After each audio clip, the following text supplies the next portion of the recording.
Muchas gracias, Gregorio.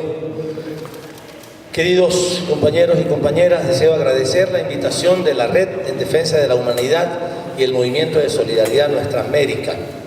Estamos muy contentos de compartir con ustedes, amigos de los vientos de cambio de nuestra región y amigos y amigas que creen que otro mundo es posible y que lo estamos construyendo en América Latina. Los estamos esperando a ustedes. Estoy muy contento de compartir con mi profesor Gregorio Vidal. Me enseñó mucho en aquellas épocas de los años 70, cuando yo hice mi carrera universitaria en la UAM Iztapalapa. Siempre vuelvo acá porque siento que es mi segundo hogar. Y me siento siempre muy contento. Apenas llego a México, vuelo México y comienza a volar mi imaginación por esas hermosísimas épocas de la formación universitaria. Cuando formábamos los sindicatos independientes, el SITUAM, creamos juntos el SITUAM, el Sindicato Independiente de Trabajadores de la Universidad Autónoma Metropolitana, y organizamos su primer periódico. Cuando yo lo estaba organizando, Gregorio me dijo: cuando tengas los 12 primeros números, digo que vale el periódico. Y pasamos, no sé cuántos números hicimos, pero todo acá en este querido terruño, en esta querida patria, en México. Hemos reducido el tamaño de la deuda. Y en esto le hemos dado una lección al Fondo Monetario Internacional y a los organismos internacionales de crédito que creían que había que hacer lo contrario. Se los digo muy rápidamente. Me tocó a mí cumplir esa tarea. Era ministro de Finanzas cuando el gobierno comenzó y tomamos la decisión porque sabíamos que había indicios demasiado evidentes de que las negociaciones de deuda externa desde el 76 para acá y las renegociaciones de la deuda externa especialmente eran un cúmulo de ilegitimidad e ilegalidad. Tomamos la decisión, es el primer país en el mundo que lo hace, de hacer una auditoría pública de la deuda externa, una auditoría oficial organizada por el gobierno de su deuda externa. Y encontramos perlas en esa auditoría y la vergüenza de los acreedores. Este es un ejemplo muy importante que yo quiero decírselo a ustedes, mexicanos, latinoamericanos. La vergüenza de los acreedores, sin ninguna presión. La única presión fue, el único mensaje del presidente Correa dijo: señores, esos papeles de esa deuda, y esa deuda la tienen casi todos los países latinoamericanos, tengo que decirlo, esos papeles no se merecen que los paguemos. Los traen y se los compramos a menos del 35% de su valor, y si no, no se los pagamos. Y el 93% de esos 3.000 millones de dólares llegaron al Ecuador y los compramos a menos del 35% de su valor. Con apenas 900 millones de dólares compramos 3.000 millones de dólares de deuda externa y liberamos al Ecuador de deuda que se pagaba al 12% de interés y que nos tenía comprometidos hasta el año 2028. Esta es la importancia de no ser asesorados por el Fondo Monetario Internacional, porque todos esos compromisos anteriores habían sido organizados por el Fondo Monetario Internacional.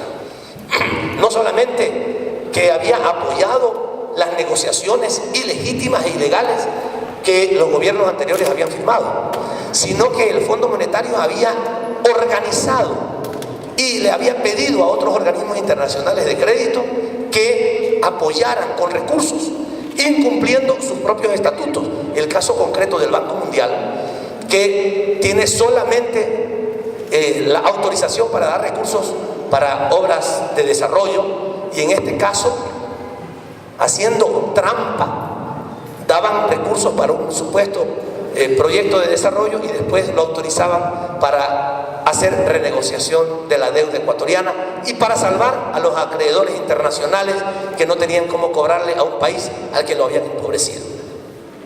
Este resultado es uno de los más importantes que hemos tenido en el Ecuador en este periodo de revolución ciudadana. Habernos atrevido a enfrentar al sistema financiero internacional.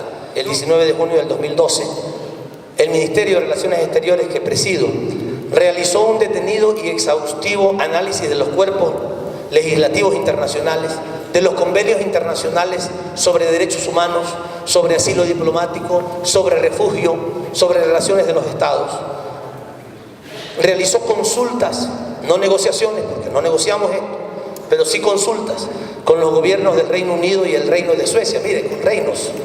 Nosotros somos repúblicas democráticas, ellos son reinos. Con el Reino Unido y el Reino de Suecia, y dialogó con expertos en derecho internacional dentro y fuera del Ecuador. Repasamos detalladamente los argumentos que ponía el señor Assange para sentirse en el derecho de pedir asilo al Ecuador. No descuidamos un solo detalle del caso y estudiamos diversas fuentes e instrumentos legales internacionales. Estábamos en pleno desarrollo de estos estudios y consultas en relación al tema del señor Assange, como consecuencia de que hay iniciada una solicitud de demanda para un proceso judicial en Suecia. Yo creo que es importante que ustedes lo sepan. No hay ningún juicio contra el señor Assange en Suecia, porque se dice está enjuiciado y tiene que ir a cumplir la pena. No se ha iniciado ningún juicio. Lo que se ha solicitado por parte de dos personas es que se le tome una declaración para ver si después de que se toma la declaración al señor Assange se inicia un juicio. O sea, no ha iniciado absolutamente nada más que una solicitud. Pues nosotros, después del pedido del señor Assange, y analizando y constatando, como lo veníamos haciendo, de que ciertamente era muy posible que se hubiera iniciado un proceso judicial en secreto en los Estados Unidos para después, en el momento adecuado, lograr la extradición de él en lo que en Estados Unidos se llama el Gran Jurado. Son procesos judiciales secretos que se organizan como consecuencia de, digamos, de acusaciones de traición o de sabotaje y otros nombres adicionales, sabiendo de que eso estaba sucediendo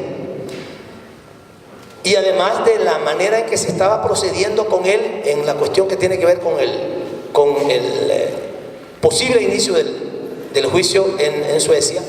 Nosotros estábamos planteándole al Reino Unido el pedido de que pudiera darle garantías al gobierno del Ecuador de que si el señor Assange era extraditado, como lo ha aceptado el Reino Unido, a Suecia, después de esa presencia en Suecia, él no sería extraditado a ningún otro país. Ese era el diálogo que teníamos con el Reino Unido. El Reino Unido no llegó nunca a ofrecernos eso.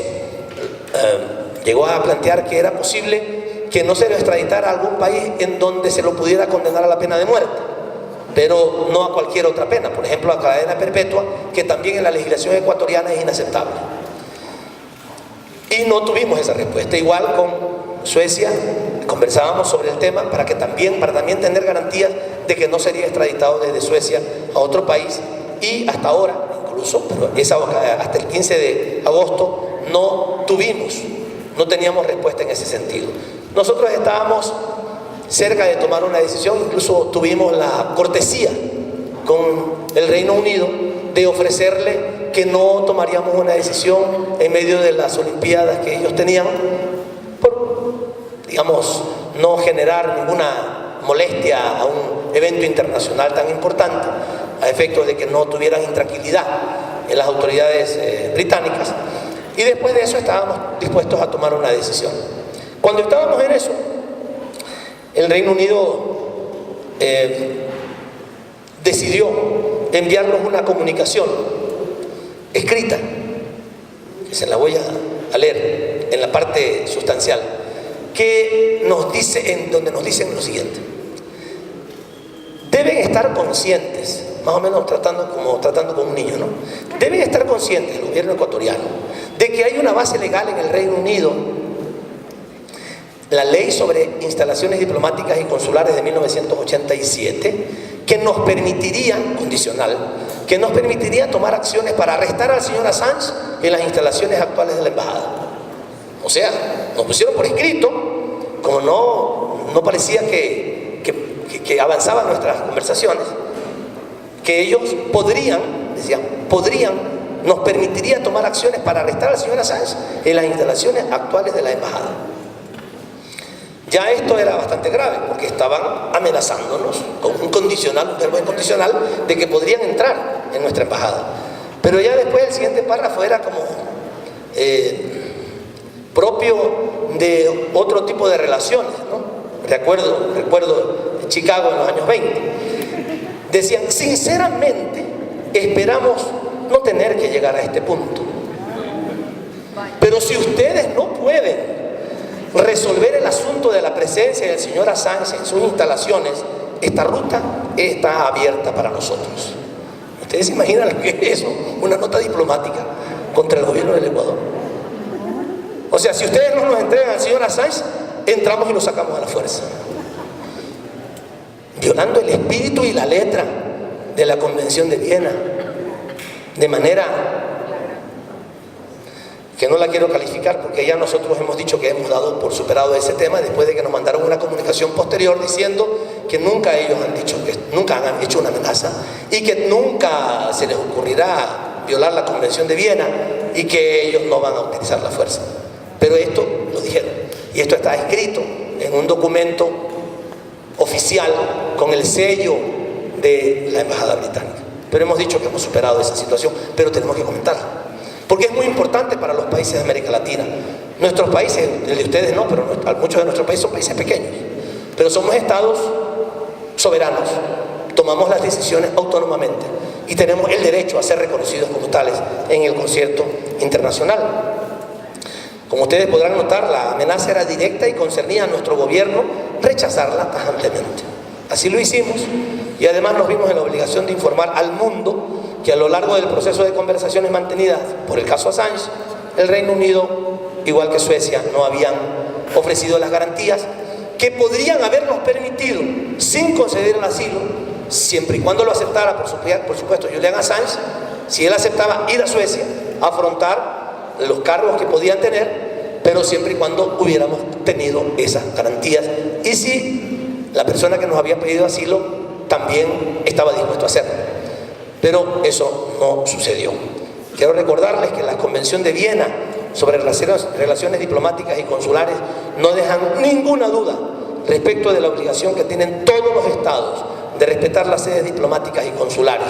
Ese respeto subjetivo se convierte en obligación objetiva de la inviolabilidad de las misiones, norma aceptada por todos los países del mundo. La sola intención de irrespetar ese principio de convivencia universal debe ser rechazada frontalmente, porque además la Carta de las Naciones Unidas, además de la Convención de Viena, dice claramente en su segundo artículo que es inaceptable que los países amenacen o usen la fuerza para resolver las controversias que tengan entre países. De tal manera que y por otro lado, y por otra parte, la Declaración Universal de los Derechos Humanos, todos estos documentos firmados y ratificados por nuestros países establecen claramente los derechos que nuestros países tienen. La Declaración Universal de los Derechos Humanos, establece en su artículo 14 que toda persona, en caso de persecución, toda persona tiene derecho a buscar asilo y a disfrutar de él en cualquier país.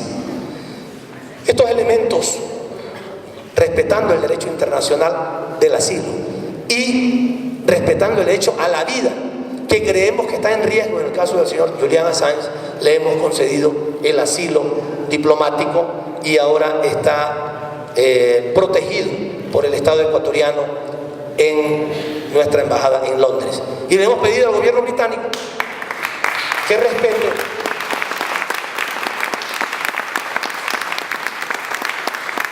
respete la decisión soberana de nuestro país, de nuestro gobierno, de conceder el asilo.